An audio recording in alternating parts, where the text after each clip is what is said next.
So let's talk about the debate over whether the social media will kill the print media or the conventional media. What's your view, sir? Well, you remember when you celebrated your 16th birthday of your very, very successful paper. Thank you, sir. Your celebrity paper. I did congratulate you that you probably saw what many people didn't see years back. Okay, sir. And that the way the world will go is the one will be celebrity, will be papers that will entertain generally, and two, they will go online. Especially when you find that papers like This Week magazine died in the US. But having said so, we all thought that with television and radio, we thought that books would disappear, but books have not disappeared. Books are still there. So the print media will survive when the economy of the world stabilizes. It will survive. You will find that even the social media that we are talking about is being patronized, although they are the leaders of the future, it's still being patronized by the youth. And these are youth that have no economic power, they have no purchasing power. So they cannot do adverts, they cannot do anything. So the social media, in terms of profitability, may not, in the long run, survive. In terms, I'm talking about profitability, because they will not have sufficient advertisement to support them. I also know that some major organizations also patronize them in terms because they believe that they have greater mileage. A paper, online paper, may have a circulation or readership of more than 1 million, yes. But in terms of the kind of patronage that will make them survive, like you said, the word is debate. I think it is still being debated. And what has also happened, what may also affect the future of the social media, is that it's not regulated by government. That's what I mean. Is that anybody who has access to, who can buy 500 naira data and has some quick telephone, will just start something in. Will say he's writing and that is a blogger and so on and so forth, and will publish falsehoods and so on. So sooner or later, that will catch up with them, and people will just lose confidence in social media that they're not reliable, they're not dependable, and you cannot sustain them. So that will also be a great disadvantage that may work terribly against them and will work in favor of solid, handy newspapers as we are used to. Okay, sir. But then for the regular newspapers, sir, if yes, the two major petrol that they need to function, which is advertising and the sales, newsprint, have dwindled drastically. How do you think they'll be able to cope economically? Because I know adverts are thinning out, and then sales are also dropping.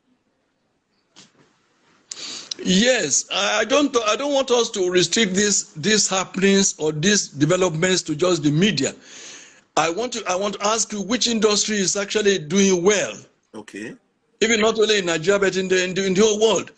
Except, well, you have is it IT they call it? You have Instagram, you have Facebook, you have and so on and so forth. They are making it. Google, they are making money. But how many people are going to create Google? How many people are going to create Facebook? How many people are going to create WhatsApp?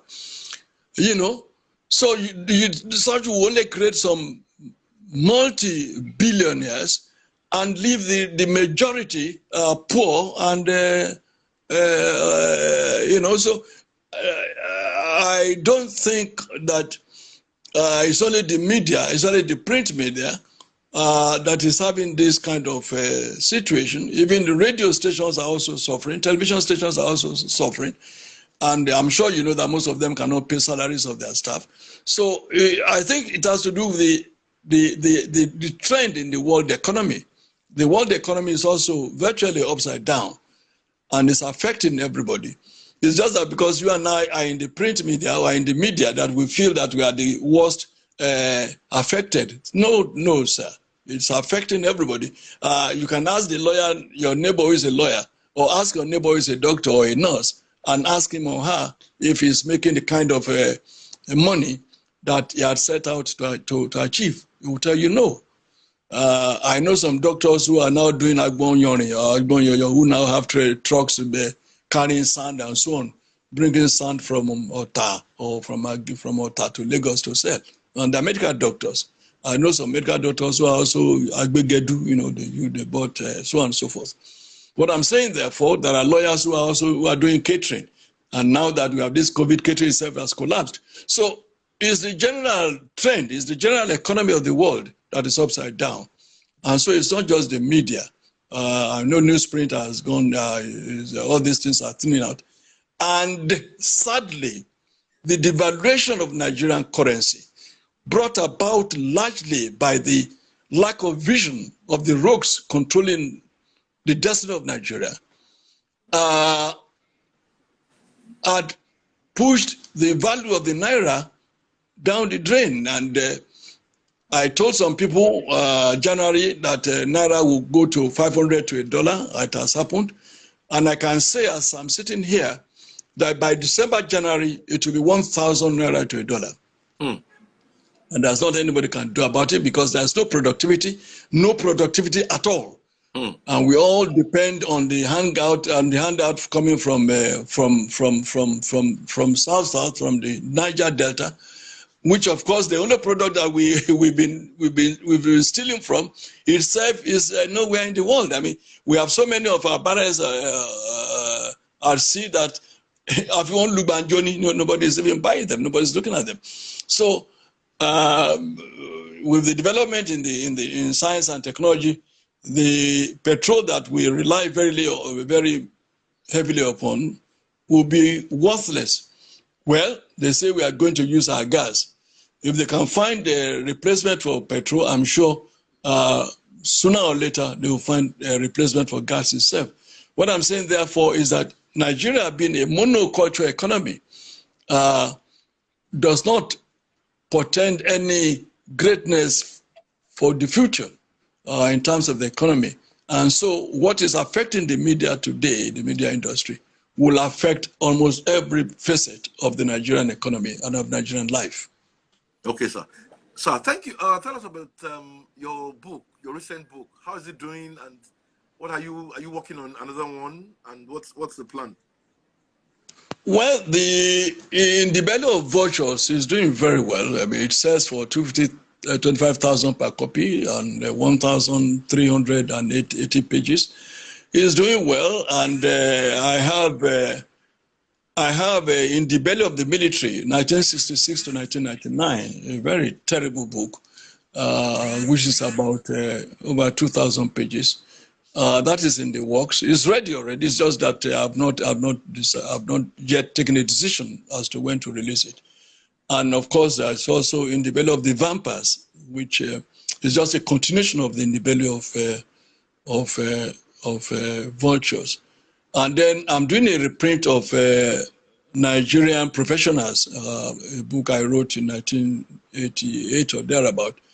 And then my Decree of Marism, the Bible of my faith, is also doing very well by new converters to Marism faith.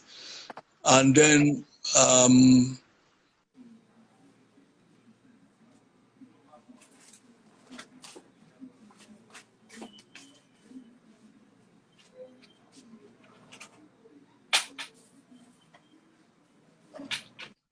I'm writing. And your regular columns, sir, you've not been doing a lot in that area, sir. Your regular columns. Well, I still write. The last, I'm sure you know, I wrote for your paper for about 4 or 5 years. Yes, sir. And my last port of call was the Sun newspapers. The proprietor just stopped the paper when he wanted to go and join the APC, and he thought I was being And so they just stopped my writing for no reason. And the reason was, I also spoke to him. The reason was that my views were not necessarily against APC, but anti-current administration. And so they stopped that. But what I now do, I write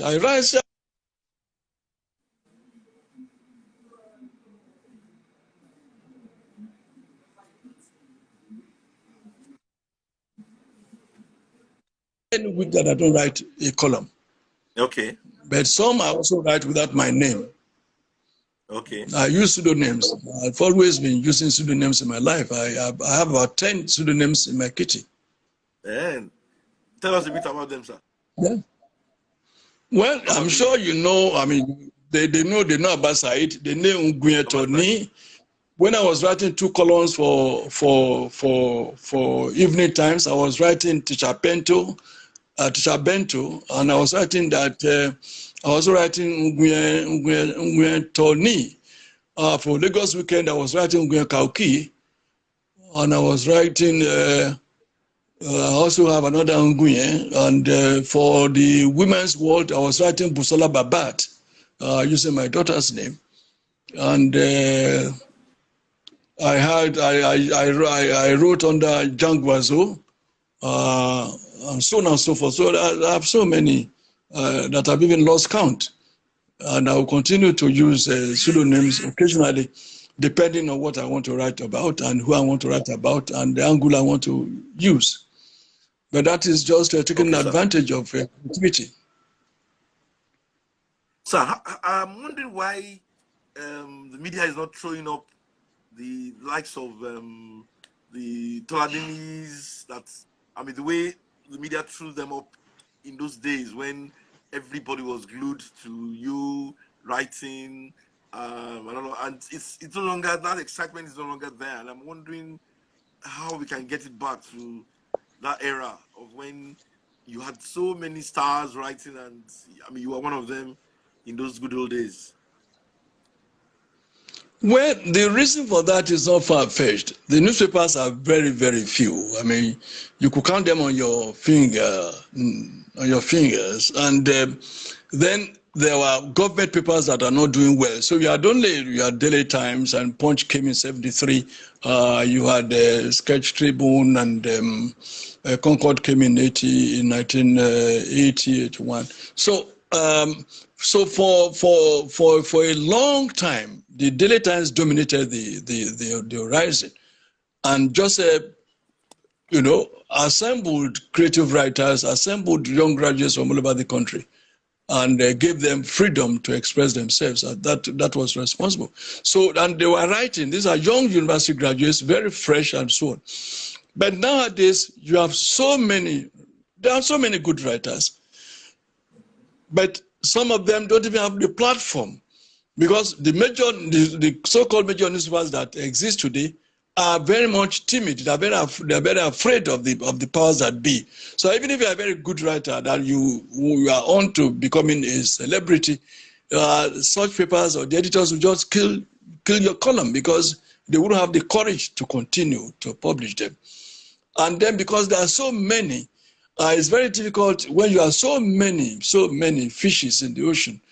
Very difficult to easily distinguish one from another. But even then, even with so many fishes in the water, you still know shark, you still know electric fish, whatever you call it. So you can still distinguish yourself, even with this multiplicity. What is happening is that there are only a few, and because again our values have been so disturbed and distorted. Even if you are a good writer now, it doesn't amount to anything. Nobody is bothering or caring about whether you're a good writer or you're not a good writer. If you're a good writer and your village are contributing to do a borehole, you cannot contribute 1 naira. Your good writer will only, the image of your being a good writer will only die in your pocket, in your empty pocket. So in those days when value system was different, people celebrate intellect, celebrate honesty, integrity. So if you are one of the promoters of such values, you are likely to reach stardom instantly. So, and that is probably what was responsible for the writers of our time, Aruna Damu, Bola Bogusanwo, and so on and so forth. And then the generation of Riepu, then Agbese, and Yakubu Mohammed, and so on and so forth. But you still have good writers. It's like I said, the situation, the climate is different, the atmosphere is different, the value system is different, and therefore to become a star is not as easy as it was in our time. And then the hard work that you require for creativity, because we have the talent. You also need the energy, you need the seriousness, you need the wherewithal to express that creativity. But if you are living in a country that is so confused and all that we know is stealing and embezzlement, your star situation as a writer, you should better go and sleep. So many are still surprised that the fact that the man who leads the affairs of the country has always been seen as the way it was described in those days, a good man, a saint, and all of that. And suddenly, it's been difficult being able to deliver on the promises that I mean was made and we all felt would happen and all that. What do you think really went wrong? Because I know that in the 80s, I mean, he was also once, I mean, the head of state, and I know that was the time when you were still active in the media. And I'm wondering, are there things you see? What's your own analysis of the fact that it's been difficult getting Nigeria running as it is? By who? Because we are talking about the 80s. By who? No, I'm talking of President Muhammadu Buhari. That, I mean, he's somebody who has been around for a long time. He has experience. He has he's been a big player in the military and political game and all that. And somehow things are just not working right. And I'm wondering what can one say are the reasons, or what went wrong that we found ourselves in? Well, let me say with all honesty that General Muhammadu Buhari is handicapped. Two, I think we overrated him. Even in 1984 January to August 85, he was really not in charge. It was Idiagbo that was in charge. And I'm sure you know that Idiagbo was also full-blooded Fulani. So it was Idiagbo was in charge. And even at that time, we saw, it's just that we didn't, we just thought there would be a change in this second coming. There was serious nepotism, serious corruption, even at that point in time.